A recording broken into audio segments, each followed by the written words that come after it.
Assalamualaikum warahmatullahi wabarakatuh, kawan-kawan SKB CPNS dimanapun berada, tetap semangat dan jangan juga lupa berdoa.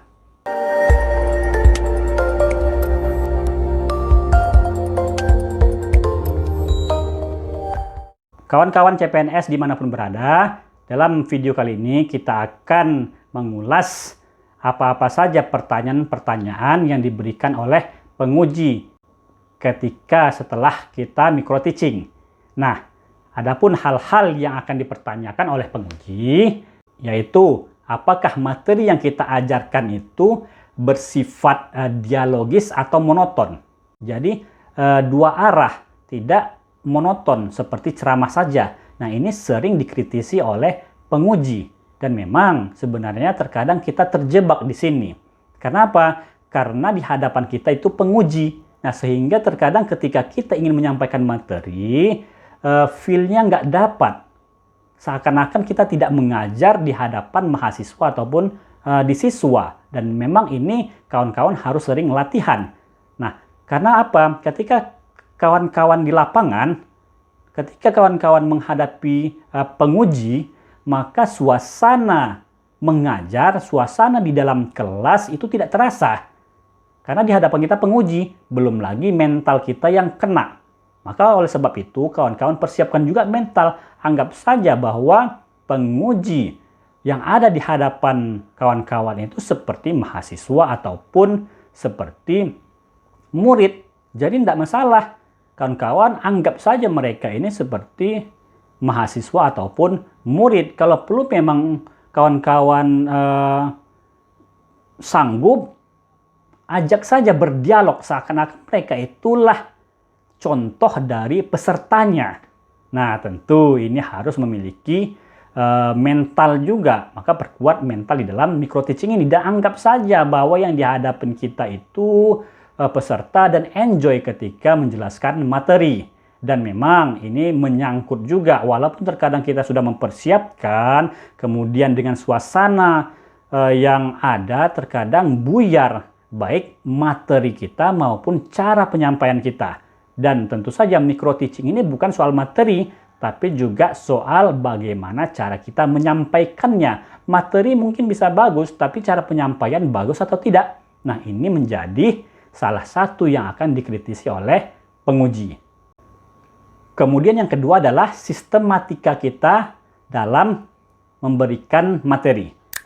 Nah, apakah ketika kita mengajar itu teratur atau tidak? Apakah ketika kita mengajar itu runut atau tidak? Jangan-jangan kita suka melompat-melompat. Oke lah, kita katakan dia kocak di dalam mengajar, bersifat dialogis. Namun apakah materi itu tersampaikan runut? Ada logika-logika antara satu penjelasan dengan penjelasan berikutnya itu terkait atau tidak. Jadi tidak terkesan nanti dialogis, kemudian renyah, kemudian lucu, enak, tapi materinya itu tidak begitu tersampaikan. Maksud-maksudnya itu tidak dipahamin, hanya sekedar melucu saja. Nah, ini juga tidak baik juga. Sehingga apa? Jangan kawan-kawan melompat-melompat. Sistematikanya itu runut. Dan buatlah penjelasan-penjelasannya itu mudah untuk dipahami dan dimengerti. Kemudian yang ketiga adalah penguji akan melihat silabus RPP ataupun SAP kita untuk dosen. Nah, di dalam pembuatan silabus RPP dan SAP kita, maka materi yang kita ajarkan itu harus ada di dalam silabus tersebut, di dalam SAP kita. Apa contohnya? Misalnya kita mengambil materi tentang rumusan bagi-bagi misalnya. Maka di dalam silabus, dalam RPP ataupun di dalam SAP kita itu harus ada materi tersebut. Berikut juga dengan durasi waktunya, cara penyampaiannya, maupun alat-alat bantunya dan lain sebagainya. Sebagaimana pembuatan silabus ataupun SAP yang ada.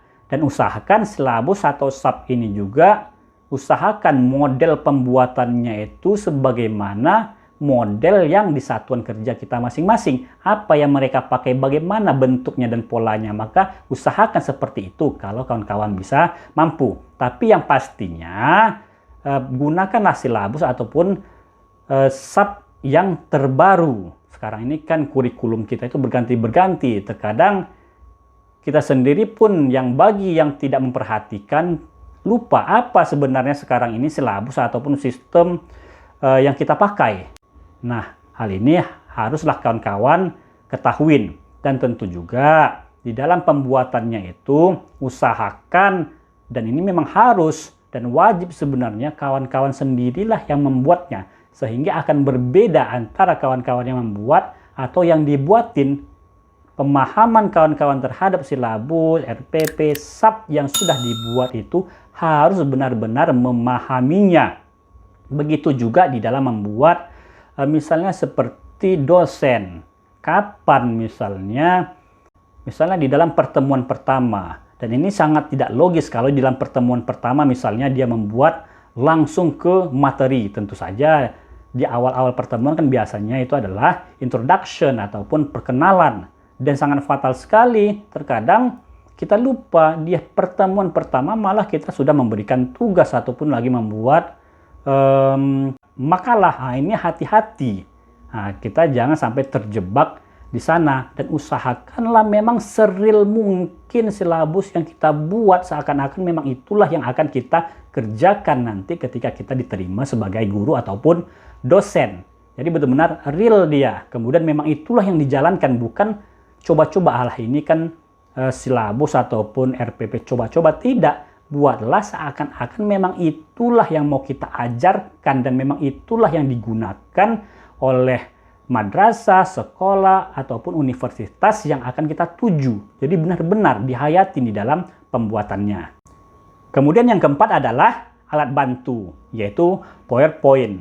Nah, dalam PowerPoint ini, kawan-kawan, buatlah sesederhana mungkin. Sederhana mungkin itu artinya bahwa PowerPoint yang kita buat itu mudah untuk dicerna, enak mata melihatnya, tidak banyak grafik-grafiknya yang justru itu memusingkan kita. Terlalu banyak misalnya gambar-gambar yang sebenarnya itu tidak berfaedah, anfaedah dia. Jadi usahakanlah yang sederhana tapi juga berbobot. Artinya jangan terlalu banyak teks, buat saja seperti bagan-bagan, skema-skema, di mana skema-skema dan bagan-bagan tersebut mencakup seluruh materi yang kita ajarkan. 5 lembar cukup, tak usah banyak-banyak sekali, tapi 5 lembar itu dia mencakup seluruh materi yang kita ajarkan pada waktu itu. Dan ingat, untuk micro teaching ini waktunya sekitar 30 menit. Jadi kalau kawan-kawan banyak membuatnya 10 lembar, 12 lembar itu anfaedah dan terkesan tidak simple. Dan tentunya yang terbaik itu adalah kita memberikan yang simple tapi hasilnya maksimal. Kemudian yang kelima, kemungkinan nanti penguji akan mempertanyakan bagaimana efektivitas ketika kita mengajar secara daring. Sebagaimana sebagian yang kita dengar bahwa pembelajaran daring ini tidak efektif. Artinya mahasiswa ataupun siswa-siswa itu seakan-akan tidak dapat ilmu yang mereka pelajari dari daring ini. Nah, bagaimana solusi kita untuk mengatasi ini? Maka dalam hal ini, ketika kita mengajar daring, maka diusahakanlah kawan-kawan itu memiliki rekamannya. Misalnya, baik itu rekaman secara tertulis ataupun rekaman secara video, sehingga video ataupun tulisan-tulisan itu nanti diberikan setelah kita mengajar secara daring, sehingga peserta didik itu dapat mengulang kembali. Karena sangatlah susah kalau kita belajar sekali tatap muka dan itu pun berjarak jauh, kemudian tidak ada pertinggal apa-apa. Nah, maka untuk pertinggal itu, baik pertinggalnya itu penjelasan kita secara tertulis maupun video, itu harus siswa miliki, sehingga mereka dapat mengulangi pelajaran tersebut di rumah. Dan kemudian memberikan tugas. Boleh kita memberikan tugas misalnya untuk agar mahasiswa atau siswa itu mengulangi, tapi tentu saja kadar banyaknya. Jangan sampai pembelajaran daring ini malah pembelajaran pemberian tugas. Tugas itu perlu, tapi tentu kita juga melihat sejauh mana efektivitas dari tugas tersebut. Nah, misalnya di dalam pembelajaran daring, bagi pribadi saya sendiri misalnya, setelah video saya berikan, kemudian saya akan memberikan dialog tanya jawab. Nah, kemudian ada pun untuk tugas, maka tugas saya itu sederhana sekali, yaitu mereka itu membuat bagan atau menyimpulkan dari video tersebut dan mereka catat di buku tulis. Mungkin kawan-kawan memiliki solusi yang lain.